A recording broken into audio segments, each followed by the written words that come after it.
وسيق الذين كفروا إلى جهنم زمرا حتى إذا جاءوها فتحت أبوابها وقال لهم خزنتها ألم يأتكم رسل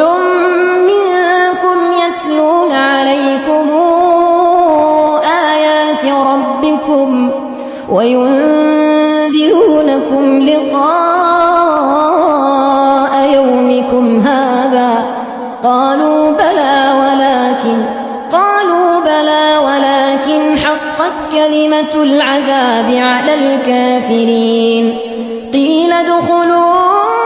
أبواب جهنم خالدين فيها فبئس مثوى المتكبرين